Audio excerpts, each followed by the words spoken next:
नमस्कार, one page YouTube channel में आपका स्वागत है। आज सुनिए मुंशी प्रेमचंद की लिखी कहानी मैकू। कादिर और मैकू ताड़ी खाने के सामने पहुंचे तो वहां कांग्रेस के वॉलंटियर झंडा लिए खड़े नजर आए। दरवाजे के इधर उधर हजारों दर्शक खड़े थे। शाम का वक्त था। इस वक्त गली में पियक्कड़ों के सिवा और कोई न आता था। भले आदमी इधर से निकलते झिझकते। पियक्कड़ों की छोटी छोटी टोलियां आती जाती रहती थी। दो चार वेश्याएं दुकान के सामने खड़ी नजर आती थी। आज ये भीड़ भाड़ देखकर मैकू ने कहा, बड़ी भीड़ है बे, कोई 200-300 आदमी होंगे। कादिर ने मुस्कुराकर कहा, भीड़ देखकर डर गए क्या? ये सब हुर्र हो जाएंगे, एक भी न टिकेगा। ये लोग तमाशा देखने आए हैं, लाठियां खाने नहीं आए हैं। मैकू ने संदेह के स्वर में कहा, पुलिस के सिपाही भी बैठे हैं। ठेकेदार ने तो कहा था पुलिस न बोलेगी। कादिर, हाँ बे, पुलिस न बोलेगी। तेरी नानी क्यों मरी जा रही है? पुलिस वहाँ बोलती है जहाँ 4 पैसे मिलते हैं या जहाँ कोई औरत का मामला होता है। ऐसी बेवजूल बातों में पुलिस नहीं पड़ती। पुलिस तो और शह दे रही है। ठेकेदार से साल में सैकड़ों रुपए मिलते हैं। पुलिस इस वक्त उसकी मदद न करेगी तो कब करेगी? मैं कुछ लो, आज 10 हमारे भी सीधे हुए। मुफ्त में पिएंगे वो अलग। मगर सुनते हैं कांग्रेस वालों में बड़े बड़े मालदार लोग शरीक हैं। वो कहीं हम लोगों से कसर निकाले तो बुरा होगा।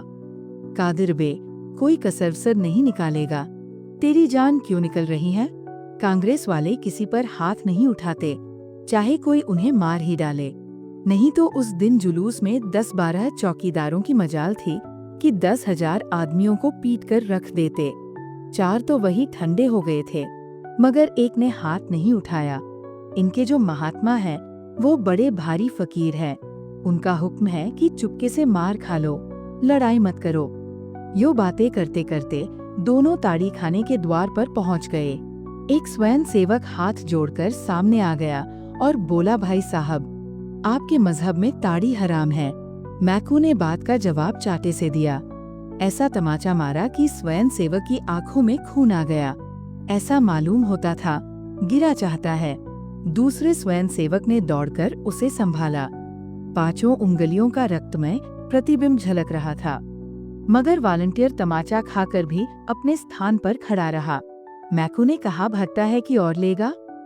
स्वयं सेवक ने नम्रता से कहा, अगर आपकी यही इच्छा है तो सिर सामने किए हुए हूँ, जितना चाहिए मार लीजिए, मगर अंदर न जाइए। ये कहता हुआ वो मैकू के सामने बैठ गया। मैकू ने स्वयं सेवक के चेहरे पर निगाह डाली। उसकी 5 उंगलियों के निशान झलक रहे थे।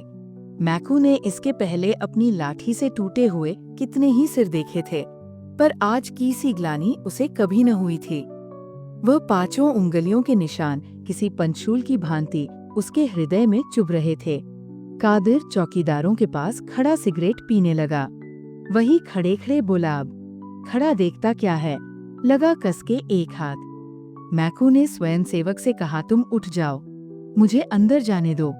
आप मेरी छाती पर पाँव रखकर चले जा सकते हैं। मैं कहता हूँ उठ जाओ, मैं अंदर ताड़ी न पीऊंगा, एक दूसरा ही काम है। उसने ये बात कुछ इस दृढ़ता से कही कि स्वयं सेवक उठकर रास्ते से हट गया। मैकू ने मुस्कुराकर उसकी ओर ताका।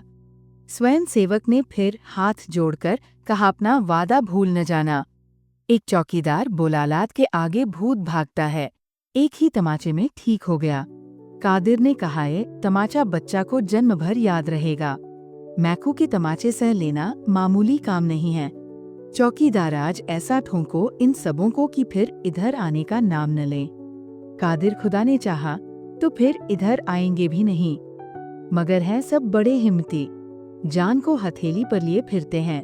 2 मैकू भीतर पहुंचा तो ठेकेदार ने स्वागत किया, आओ मैकू मियाँ, एक ही तमाचा लगाकर क्यों रह गए? एक तमाचे का भला इन पर क्या असर होगा? बड़े लतखोर है सब, कितना ही पीटो असर ही नहीं होता। बस आज सबों के हाथ पांव तोड़ दो, फिर इधर न आए। मैकू तो क्या और न आएंगे? ठेकेदार, फिर आते सबों की नानी मरेगी। मैकू, और जो कहीं इन तमाशा देखने वालों ने मेरे ऊपर डंडे चलाए तो ठेकेदार तो पुलिस उनको मार भगाएगी। एक झड़प में मैदान साफ हो जाएगा। लो, जब तक एक आध बोतल पी लो। मैं तो आज मुफ्त की पिला रहा हूँ। मैकू क्या इन ग्राहकों को भी मुफ्त? ठेकेदार क्या करता, कोई आता ही न था। सुना कि मुफ्त मिलेगी तो सब धंस पड़े। मैकू मैं तो आज न पीऊंगा। ठेकेदार क्यों? तुम्हारे लिए तो आज ताजी ताड़ी मंगवाई है। मैकू यूं ही, आज पीने की इच्छा नहीं है। लाओ, कोई लकड़ी निकालो, हाथ से मारते नहीं बनता। ठेकेदार ने लपक कर एक मोटा सोंटा मैकू के हाथ में दे दिया और डंडेबाजी का तमाशा देखने के लिए द्वार पर खड़ा हो गया। मैकू ने एक क्षण डंडे को तौला, तब उछलकर ठेकेदार को ऐसा डंडा रसीद किया कि वहीं दोहरा होकर द्वार में गिर पड़ा। इसके बाद मैकू ने पियक्कड़ों की ओर रुख किया और लगा डंडों की वर्षा करने। न आगे देखता था न पीछे, बस डंडे चलाए जाता था।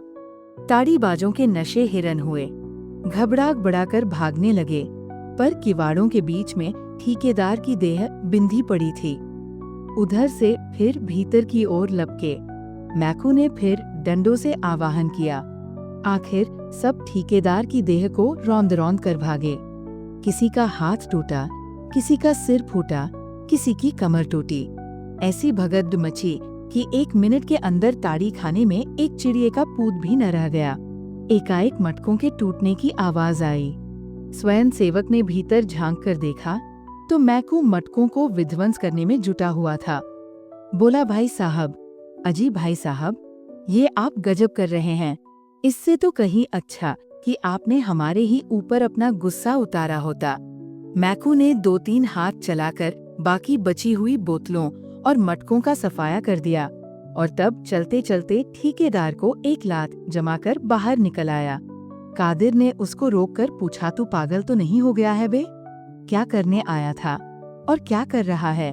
मैकू ने लाल लाल आँखों से उसकी ओर देखकर कहा, अल्लाह का शुक्र है कि मैं जो करने आया था वो न करके कुछ और ही कर बैठा। तुम में कुव्वत हो तो वालंटियरों को मारो, मुझ में कुव्वत नहीं है। मैंने तो जो एक थप्पड़ लगाया उसका रंज अभी तक है और हमेशा रहेगा। तमाचे के निशान मेरे कलेजे पर बन गए हैं। जो लोग दूसरों को गुनाह से बचाने के लिए अपनी जान देने को खड़े हैं, उन पर वही हाथ उठाएगा। जो पाजी है, कमीना है, नामर्द है। मैकू फिसादी है, लठैत, गुंडा है, पर कमीना और नामर्द नहीं है। कह दो पुलिस वालों से, चाहे तो मुझे गिरफ्तार कर लें।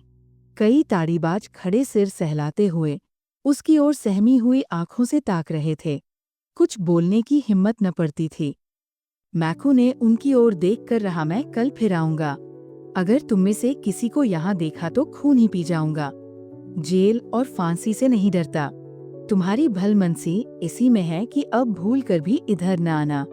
ये कांग्रेस वाले तुम्हारे दुश्मन नहीं हैं। तुम्हारे और तुम्हारे बाल बच्चों की भलाई के लिए ही तुम्हें पीने से रोकते हैं। इन पैसों से अपने बाल बच्चों की परवरिश करो, घी दूध खाओ। घर में तो फाके हो रहे हैं, घरवाली तुम्हारे नाम को रो रही है और तुम यहाँ बैठे पी रहो। लानत है इस नशेबाजी पर।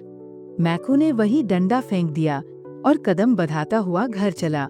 इस वक्त तक हजारों आदमियों का हुजूम हो गया था। सभी श्रद्धा, प्रेम और गर्व की आंखों से मैकू को देख रहे थे।